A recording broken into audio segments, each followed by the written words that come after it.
JEE Main 2024 6 All India ranks under 100. Admissions open. Kakinada and Visakhapatnam. Aditya Junior Colleges.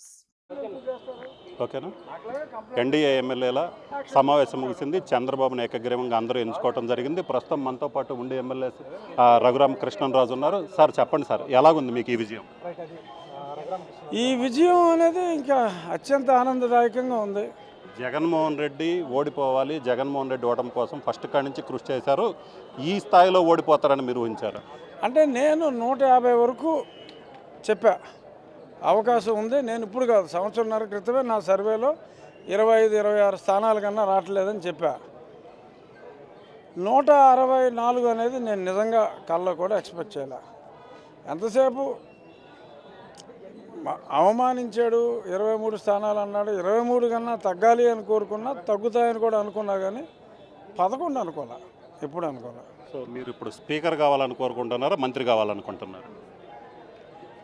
అంటే గతంలో కూడా MLA సీటుకు సంబంధించి కూడా ఉత్కంఠ ఉంది, కానీ మీరు ఫస్ట్ కాడి నుంచి చెప్తూనే ఉన్నారు. మీరు ఏం చెప్తున్నారో అదే జరుగుతుంది. ఇప్పుడు మీరు ఏం కోరుకుంటున్నారు? నేనేం కోరుకున్నా ఉపయోగం లేదు.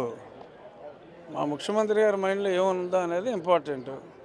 ఎమ్మెల్యే అయిన ప్రతివాడు పదవి అయితే కోరుకుంటాడు.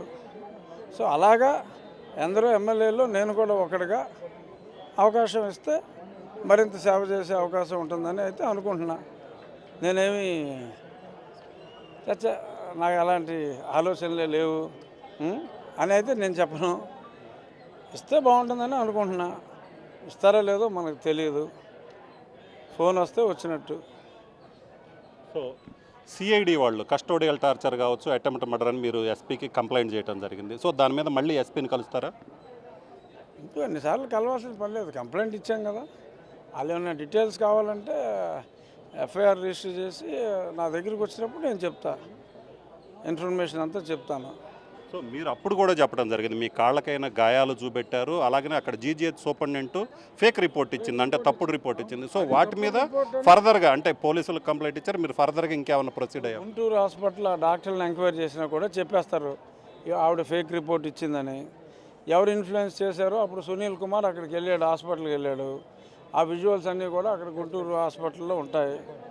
సో ఒకవేళ ఏదైనా సీసీటీవీ ఫుటేజ్ సునీల్ చెరిపేసినా అక్కడ అతను చూసిన వాళ్ళు ఉన్నారు చాలామంది. ఇప్పుడు సాక్ష్యాలు చెప్పడానికి ఏముంది, ధైర్యంగా ముందుకు వచ్చి చెప్పేస్తారు. అప్పుడంటే భయపడ్డారు, కానీ సో ఇప్పుడు నిజాలన్నీ బయటకు వచ్చేస్తాయి. నా ఉద్దేశం చట్టపరంగా వాళ్ళు శిక్షించబడాలి అనేది నా ఉద్దేశం. మామూలుగా కస్టోడియల్ టార్చర్ చేస్తే 7 ఏళ్ళ నుంచి 10 ఏళ్ళు వేయొచ్చు. ఆ సునీల్ కుమార్కి వాళ్ళకి అది వేయించాలనేది నా కోరిక. సో మీరు లెటర్ రాశారు కదా, ఏం చెప్పారు? అక్కడి నుంచి ఏం రెస్పాన్స్ వచ్చింది? వెంటనే రాదు రెస్పాన్స్. కనీసం 24 గంటల నుంచి 48 గంటలు పడుతుంది కదా, చూద్దాం. సో ఇది పరిస్థితి. మొత్తం మీద చూసినట్లయితే రఘురామ కృష్ణరాజు అయితే మాత్రం జగన్మోహన్ రెడ్డి ఓడిపోవటం ఖాయం, వైసీపీ ఓడిపోవటం అనేది ఖాయం. అయితే ఈ స్థాయిలో ఓడిపోతుంది అనుకోలేదు. ఖచ్చితంగా జగన్మోహన్ రెడ్డికి 11 సీట్లు రావటం అనేది అతను చేసుకున్నటువంటి పరిస్థితి. ఎందుకంటే అతని నియంత్రణతో పోకడలే వైసీపీ ఈ స్థాయిలో పతనానికి కారణం అని చెప్తున్నటువంటి పరిస్థితి ఉంది. అలాగే తనపై సిఐడి అధికారులు కస్టోడియల్ టార్చర్ కావచ్చు, అలాగనే అటెంప్ట్ మర్డర్ వంటి వాటిపై ఇప్పటికే ఎస్పీకి కంప్లైంట్ ఇచ్చాను. దానికి సంబంధించి ఆ రోజు అధికారంలో వైసీపీ ఉండటంతో ఎవరు సాక్ష్యం చెప్పడానికి కావచ్చు, మిగతా వాటికి ముందుకు రానటువంటి పరిస్థితి ఉంది. కానీ ఈరోజు సిట్యుయేషన్ అలా లేదు. ఖచ్చితంగా ఈ ఘటనకు సంబంధించి, ఎందుకంటే కస్టోడియల్ టార్చర్ అనేది చాలా తీవ్రమైనటువంటి నేరం. ఈ నేరానికి 7 నుంచి 10 ఏళ్ళు శిక్ష పడే అవకాశం ఉంది. ఖచ్చితంగా తనకు ఈ కేసులో న్యాయం జరుగుతుందని భావిస్తున్నాను. అవసరమైతే తాను గుంటూరు ఎస్పీని కూడా కలుస్తామని చెప్తున్నారు. కెమెరామెన్ సిద్ధుతో రామారావు, RTV, విజయవాడ నుంచి. మరిన్ని వీడియోస్ కోసం ఛానల్ ని సబ్స్క్రైబ్ చేయండి. లేటెస్ట్ అప్డేట్స్ కోసం వాట్సాప్ ఛానల్ ని ఫాలో చేయండి. అండ్ లింక్ డిస్క్రిప్షన్ లో ఉంది.